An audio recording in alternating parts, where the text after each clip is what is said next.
Is wholesaling real estate the end game?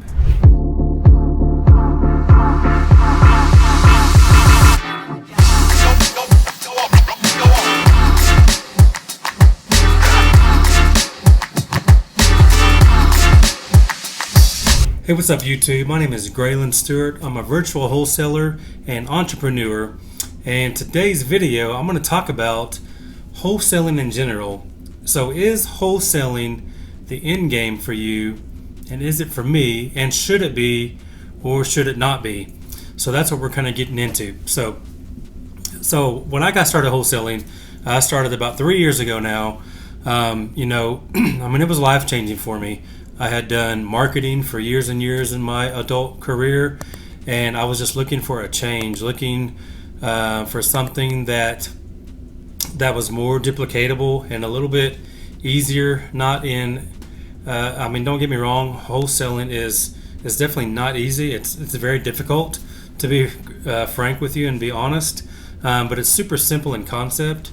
And if you get the right systems and processes and people in place, it does become a lot easier.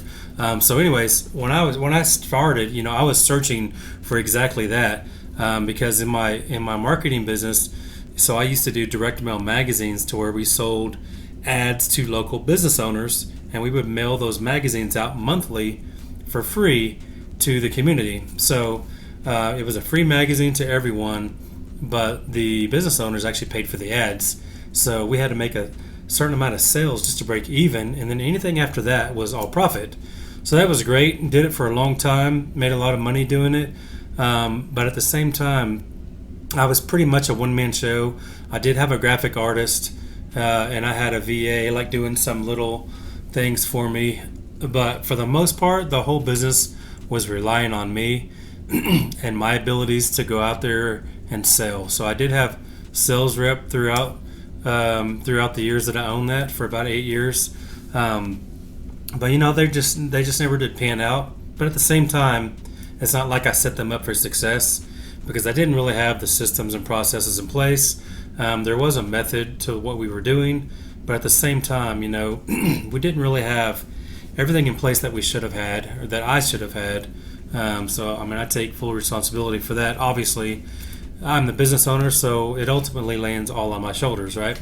So anyways, I found wholesaling real estate, changed my life, found out that, hey, I can build some systems and processes around this business and make it easier to train actual people to do specific jobs within the business, so that I could eventually scale it, right?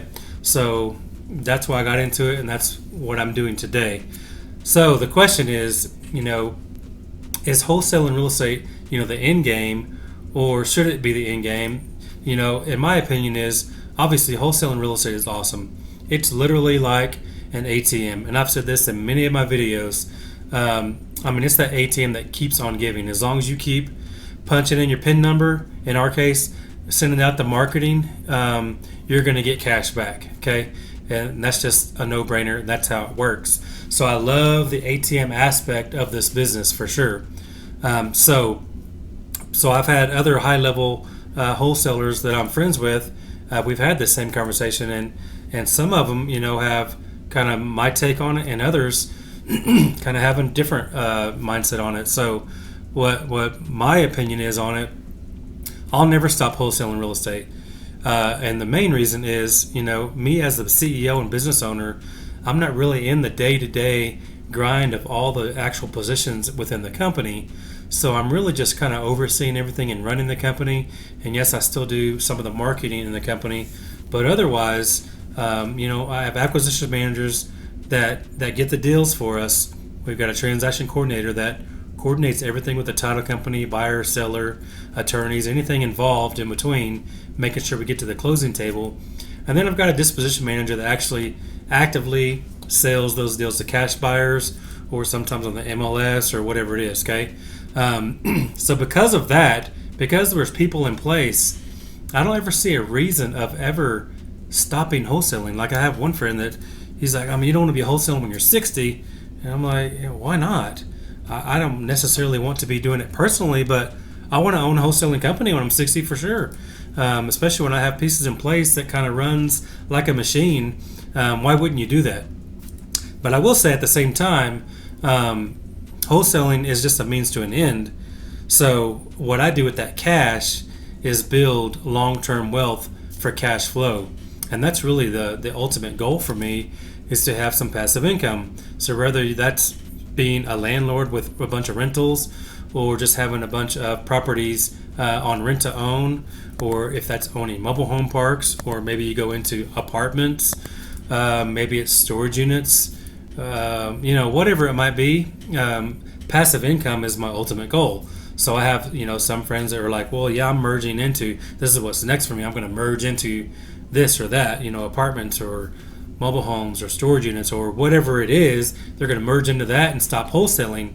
But I'm like, why not merge into those things to build your long-term wealth and have that going, but still keep your ATM rolling as well? I mean, that's what makes sense to me.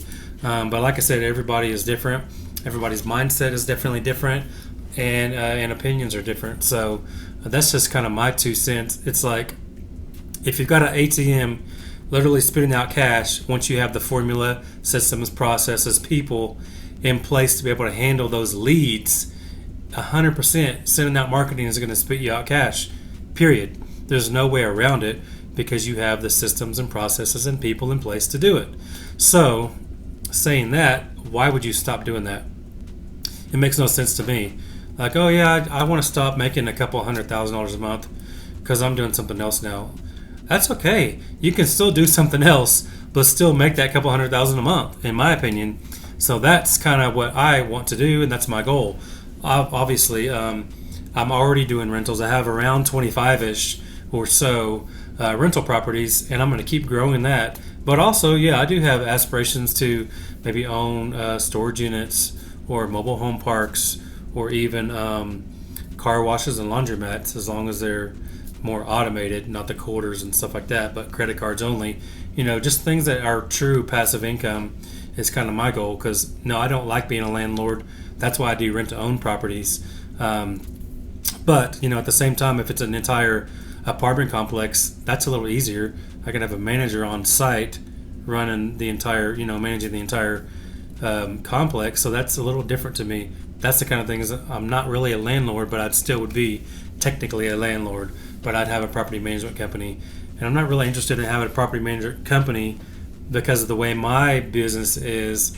I own properties that they're all in Oklahoma, but I own in 10 different counties in Oklahoma. So having a property manager would be a nightmare, because I would have to have 10 property managers. So that's why I choose to do, rent to own for my passive income. And I still do own the properties. It's rent to own. They get the deed when they pay them off. If they don't pay them off, I'll rent to own it to someone else. So anyways, that's my 2 cents. Hopefully you found value in that.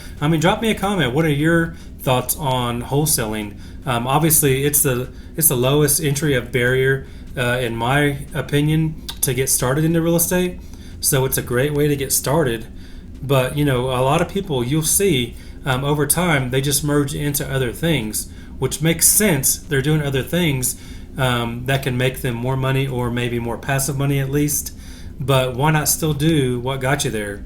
You know what I mean? It's just like, to me, it's like the fundamentals in basketball. Okay, now we're winning NBA championships, so let's just stop learning how to dribble or pass or shoot and all that kind of thing. That's kind of like how it is to me.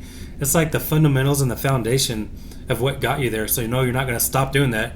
You're still perfecting your shot, shooting your passes, or doing your passes, working on your offense, things like that. So to me, why would I stop sourcing my own deals, which is ultimately what wholesaling is? You're sourcing your own deals, because when I source my own deals, I get better deals on rentals that I keep. I get better deals on flips that I'm flipping, as opposed to paying a wholesaler fee. And I love wholesaling too, because when I need cash, we'll just wholesale a bunch of those off so we can start building our cash up, and that cash pays for everything else I want to do. So why stop it? Tell me your thoughts. Let me know what you think.